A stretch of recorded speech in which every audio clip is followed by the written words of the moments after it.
Aristote a dit un jour que l'or n'était que de l'eau solidifiée dans le sol et mélangée aux rayons du soleil.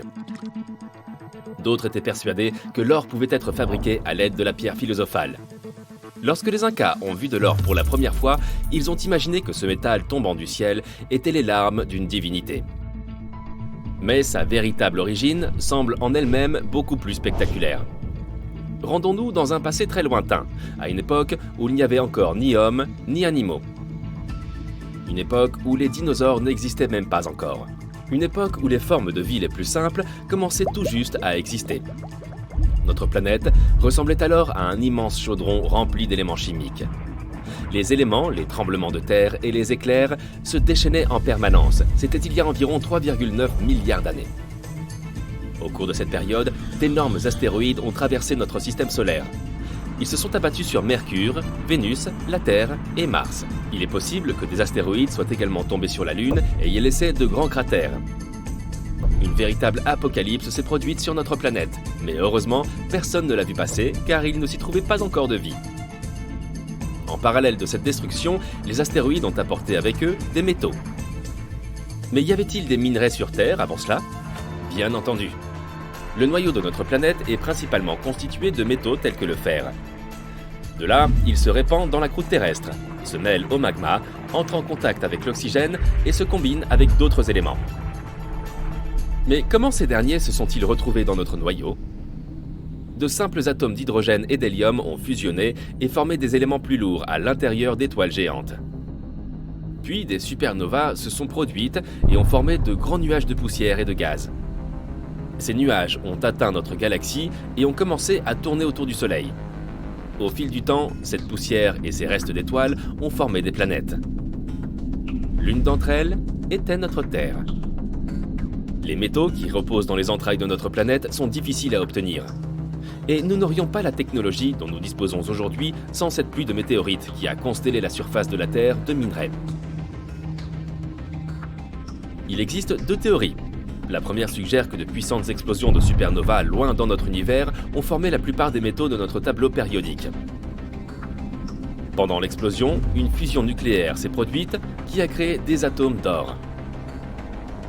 Ensuite, l'onde de choc a projeté ces morceaux incandescents dans différentes directions. Ils ont volé pendant longtemps, ont refroidi dans l'espace glacial et ont atteint notre système solaire.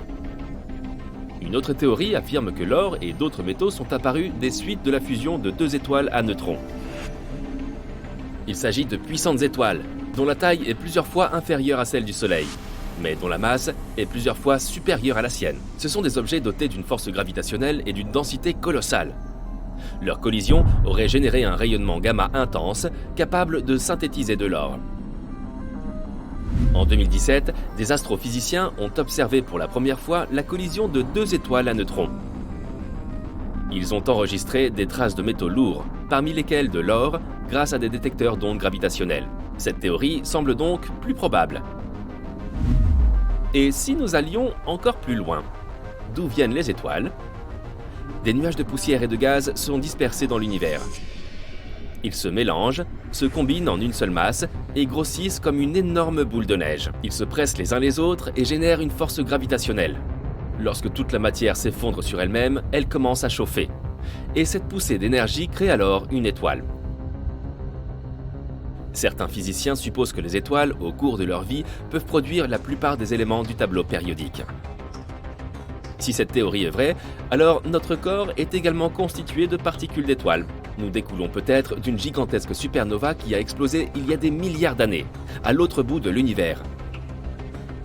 Plus de 50 ans se sont écoulés depuis l'apparition de cette théorie, mais personne ne l'a ni prouvée ni réfutée depuis. Revenons à notre or. L'un des plus grands gisements d'or au monde se trouve en Afrique australe. Les scientifiques pensent que le précieux métal y est apparu il y a plus de 2 milliards d'années, après la chute d'une gigantesque météorite. Les scientifiques sont aussi persuadés que de l'or repose au fond des océans du monde entier. Entre 10 et 20 millions de tonnes de ce métal précieux pourraient se trouver sous les eaux. Mais il ne s'agit pas de grosses pépites, mais plutôt de minuscules particules dissoutes dans le liquide.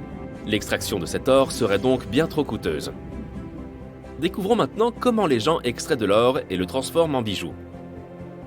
Tout d'abord, il faut trouver des gisements d'or. de grandes parcelles de terre ou de roches à l'intérieur desquelles l'or est caché. Les mineurs emploient alors des pioches, des pelles et des machines pour extraire des éclats brillants de la roche. Ces morceaux sont ensuite dissous dans un acide spécial qui sépare l'or des autres solides. Ensuite, d'autres substances sont retirées du métal précieux par fusion ou par l'injection de gaz. Lorsque l'or est raffiné, on vérifie sa pureté, 99,9% étant la valeur de référence. Et voilà le travail, ton or est prêt à servir. Il est possible de le transformer en bijoux ou en composants électroniques. Les métaux les plus rares sur Terre proviennent également des étoiles. Il s'agit du rhodium et de l'iridium. Ils sont plusieurs fois plus chers que l'or, non en raison de leur beauté, mais de leur intérêt pratique. Par exemple, le rhodium et l'iridium peuvent rendre des gaz nocifs inoffensifs. Et 90% de la demande de ce métal provient du marché automobile. Ces métaux sont utilisés dans la fabrication des catalyseurs qui sont nécessaires pour réduire les gaz d'échappement nocifs. Lorsque les substances toxiques produites lors de la combustion du carburant entrent en contact avec ces métaux rares, elles deviennent aussi plus sûres, puisqu'une micro-couche de rhodium et d'iridium est appliquée sur les parois du cylindre. L'or, le platine, le rhodium et l'iridium sont les métaux les plus chers. Mais qu'en est-il des plus durables ? Il est un peu compliqué d'élire un grand vainqueur, car la résistance d'un métal dépend de 4 critères. Tout d'abord, il y a la résistance à la traction.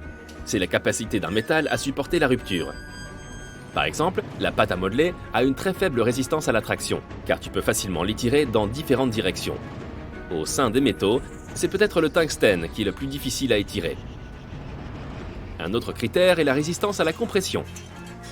Il s'agit de la capacité d'un métal à résister à une pression quelconque, et dans ce domaine, c'est le chrome qui est l'un des plus résistants.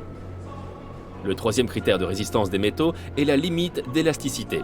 Pour la mesurer, il faut fabriquer une tige ou une poutre à partir de n'importe quel métal, puis essayer de la tordre et de la briser. Le métal qui présente la plus grande résistance aura ainsi une limite d'élasticité élevée. Et le titane semble tout indiquer pour cela. Le quatrième critère est la résistance au choc. Ce facteur montre à quel point le métal est résistant lorsqu'il tombe ou lorsqu'il est frappé. À cet égard, le fer enregistre d'excellents résultats. Chaque métal a ses propres points forts et ses propres faiblesses. Le chrome, par exemple, a une grande résistance à la compression, mais il résiste mal à la traction. C'est pourquoi l'industrie métallurgique fabrique des alliages de métaux pour combiner leurs forces. Bon, nous avons appris à connaître les métaux les plus rares et les plus coûteux. Et qu'en est-il des autres éléments ? Quelle est la substance la plus rare au monde ? Eh bien voici l'astate, l'élément le plus rare de notre planète. Il y aurait au total environ 25 grammes de cette substance dans le monde entier. Et sa vitesse de désintégration est égale à la vitesse de sa formation. Par conséquent, la quantité de cette substance dans la nature ne change jamais. On a théorisé cet élément dès la fin du 19e siècle et on l'a découvert au début du 20e. Mais même aujourd'hui, après tant d'années, nous savons peu de choses sur celui-ci.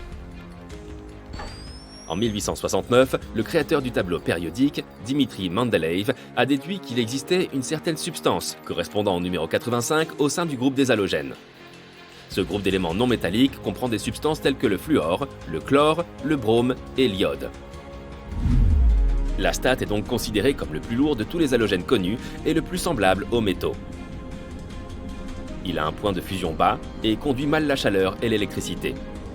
Il est cassant à l'état solide et a une couleur sombre. Aujourd'hui encore, les scientifiques ne connaissent pas toutes ses propriétés. Il est presque impossible de le trouver dans la nature. Mais les chimistes ont appris à le synthétiser artificiellement. On ne sait pas non plus comment exploiter cet élément, car il est trop radioactif. Mais dans certains laboratoires, les chercheurs mènent des expériences en utilisant l'astate pour traiter les maladies thyroïdiennes.